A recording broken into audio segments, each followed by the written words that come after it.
नमस्कार, मेरा नाम है गौरव पाल। आप देख रहे हैं गौरव का चश्मा। दोस्तों, इस समय देश में सबसे बड़ी लड़ाई है, सबसे बड़ी बहस है चुनाव आयोग, वोट चोरी और एसआईआर। जी हां, चुनाव आयोग की फजीहत हो रखी है। सड़क से लेकर संसद तक, संसद से लेकर सुप्रीम कोर्ट तक चुनाव आयोग तीनों तरफ से घिरा हुआ है। अब तो चुनाव आयोग के दफ्तर भी लोग पहुंचने लगे हैं, विपक्ष पहुंचने लगा है और चुनाव आयोग से मांग करने लगा है न्याय की। चुनाव आयोग के खिलाफ प्रदर्शन करने लगा है, चुनाव आयोग को आईना दिखाने लगा है। जी हां, चुनाव आयोग अभी तीन तरफ से गिरा ही था कि एक और ऐसा मामला सामने आ गया है जिसमें चुनाव आयोग के अधिकारियों की फजीहत होती हुई नजर आ रही है। जी हां, इस देश का सबसे बड़ा मुद्दा ईवीएम, वोट चोरी और एसआईआर से पुराना मुद्दा है ईवीएम, जिसको लेकर लगातार प्रदर्शन होता आया है। ईवीएम पर अब बड़े सवाल उठ गए हैं। जी हां, सुप्रीम कोर्ट ने ईवीएम को बुला लिया है अपने परिसर में और फिर से गणना करवाई है, और जो गणना करवाई है उसमें गड़बड़ी पाई गई है। यानी कि जो पहले मतगणना हुई थी ईवीएम से और जो अब हुई है सुप्रीम कोर्ट के आदेश पर दोबारा, उसमें फर्क पाया गया है। तो क्या है पूरा मामला, मैं आपको हेडलाइन पढ़कर सुनाता हूं।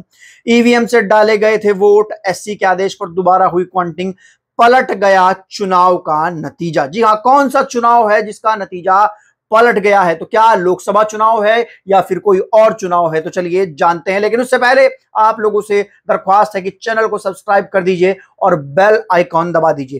तो दोस्तों, मैं आपको बता दूं कि ये मामला है 2022 में हुए पंचायत चुनाव का, जो कि हरियाणा में हुए थे। हरियाणा के पानीपत जिले में बौना लाखू गांव में सरपंच के जो चुनाव हुए थे उसमें कुलदीप सिंह को चुनाव आयोग द्वारा जीता हुआ उम्मीदवार घोषित कर दिया गया था, लेकिन जिसमें जो दूसरे उम्मीदवार थे मोहित कुमार, उस उम्मीदवार ने आवाज उठाई न्याय की और वो उन्होंने न्यायालय का दरवाजा खटखटाया, जिसके बाद वो कई जगहों पर उन्होंने इस जो जीत थी कुलदीप सिंह की उसको चुनौती दी और ऐसे करते करते वो सुप्रीम कोर्ट तक पहुंचे और सुप्रीम कोर्ट में आखिरकार उनको न्याय मिला और जो 51 वोटों से उनको हराया गया था वो अब जीते हुए पाए गए हैं। मैं आपको बता दूं कि इस पूरे मामले में 22 अप्रैल 2025 को ट्रिब्यूनल जो बना था, ट्रिब्यूनल ने बूथ नंबर 69, मैं बता दूं कि इस पूरे मामले में जो चुनाव आयोग के अधिकारियों से गलती, गड़बड़ कह लीजिए, हुई थी और बूथ नंबर 69 पर हुई थी। तो 22 अप्रैल 2025 को ट्रिब्यूनल ने बूथ नंबर 69 की ईवीएम की जो वोट थी उसकी पुनर्गणना के आदेश दिए थे। 7 मई 2025 को डिप्टी कमिश्नर सह इलेक्शन कमिश्नर द्वारा इसको किया जाना था। उसके बाद 1 जुलाई 2025 को पंजाब और हरियाणा हाई कोर्ट ने ट्रिब्यूनल के आदेश को रद्द कर दिया था, जिसके बाद मोहित कुमार सीधे पहुंच गए थे देश के सर्वोच्च अदालत सुप्रीम कोर्ट।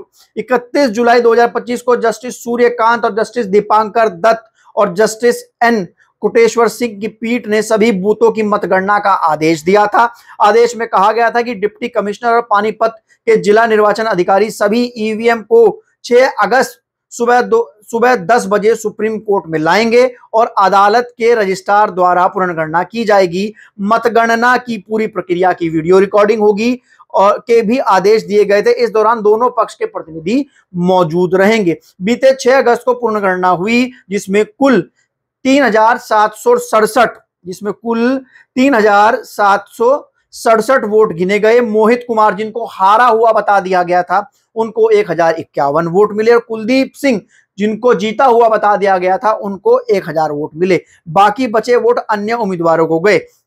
मतगणना की कोर्ट में ओएसडी कावेरी की ओर से रिपोर्ट दोनों पक्ष पर हस्ताक्षर किए गए और 11 अगस्त को सुप्रीम कोर्ट ने रिपोर्ट स्वीकार करते हुए ओएसडी की रिपोर्ट पर संदेह का कोई कारण नहीं है और ये वीडियोग्राफी के तहत जो है सुप्रीम कोर्ट ने हाई कोर्ट के फैसले को रद्द किया और इस पूरे मामले में मोहित कुमार की जीत घोषित की। देखिए, ये पूरा मामला था जिसमें जो हरियाणा के पंचायत चुनाव का मामला था, वहां पर पंचायत चुनाव ईवीएम से होते हैं। दोस्तों, आप सोचिए कैसे पंचायत चुनाव में मोहित कुमार को हारा हुआ दिखा दिया।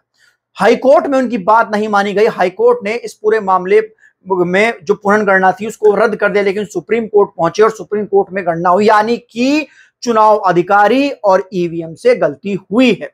यहां पर गणना की जो गलती हुई है या तो उसमें चुनाव अधिकारी की गलती है या फिर यहां पर ईवीएम में कोई गड़बड़ है। हालांकि ईवीएम में गड़बड़ का मामला सामने नहीं आया है, यहां पर चुनाव अधिकारी की गड़बड़ का मामला सामने आया।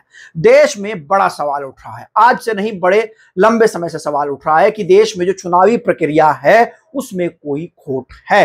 राहुल गांधी सड़कों पर हैं और वो डाटा दे रहे हैं। अभी हाल ही में उन्होंने सनसनी फैलाई थी, जो डाटा उन्होंने दिया था इस चुनाव को लेकर, लोकसभा चुनाव को लेकर, और बेंगलोर की एक विधानसभा का डाटा दिया था जिसमें उन्होंने बताया था कि कैसे डुप्लीकेट वोटर जोड़े गए, कैसे एड्रेस फर्जी हैं, कैसे वोटर फर्जी हैं, तमाम चीजें बताई। उसके अलावा एसआईआर को लेकर बिहार में एक बड़ा मसला चल रहा है, जहां पर बिहार सरकार का, बिहार के लोगों का यह कहना है कि, और बिहार के विपक्षी दलों का यह कहना है कि 65 लाख वोट जो हैं वो डिलीट कर दिए गए हैं बिहार के मतगणना रजिस्टर से। जी हां, चुनाव आयोग कह रहा है कि एसआईआर जो है वो स्पेशल इंटेंसिव रिवीजन एक नॉर्मल प्रक्रिया है और ये हमेशा होती है, लेकिन विपक्ष कह रहा है कि इस प्रक्रिया से चुनाव आयोग बड़ी संख्या में लोगों के वोट काटना चाहता है।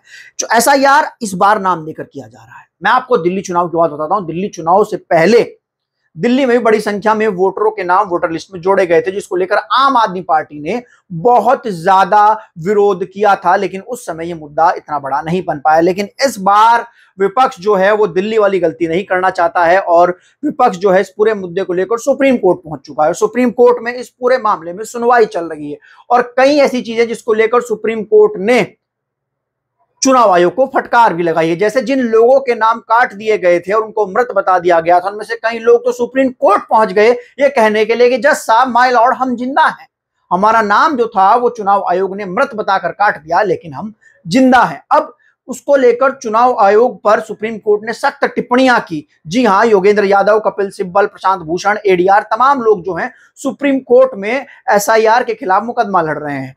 दूसरी ओर सुप्रीम कोर्ट में चुनाव आयोग ने कहा है कि आधार कार्ड पहचान नहीं है, मतलब कि हमारा जो आधार कार्ड है, वोटर कार्ड है, राशन कार्ड है, जॉब कार्ड है, वो पहचान नहीं है।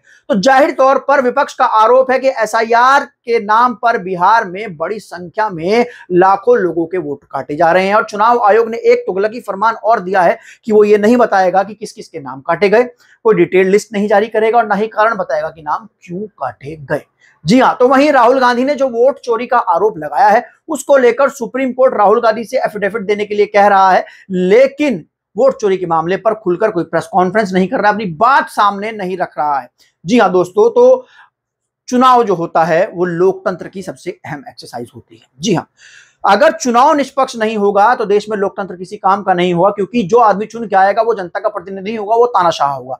तो चुनाव जो है वो लोकतंत्र की सबसे महत्वपूर्ण प्रक्रिया है और अगर इस महत्वपूर्ण प्रक्रिया पर सवाल उठते हैं तो फिर देश में जो जिसको लोकतंत्र कहा जा रहा है उस पर भी संदेह किया जाता है।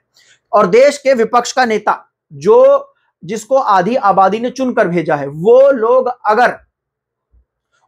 अगर चुनाव आयोग पर सवाल उठा रहे हैं तो जाहिर सी बात है कि इस मामले में जांच होनी जरूरी है। लेकिन सुप्रीम कोर्ट ने जिस तरीके से ईवीएम के इस मामले पर फैसला दिया है, अब यह आस और उम्मीद लग रही है कि जो लोग बाग चुनाव आयोग पर उंगली उठाते हैं उनको शायद इंसाफ मिल सकता है। आपको वीडियो कैसी लगी हमें लिखकर जरूर बताइएगा।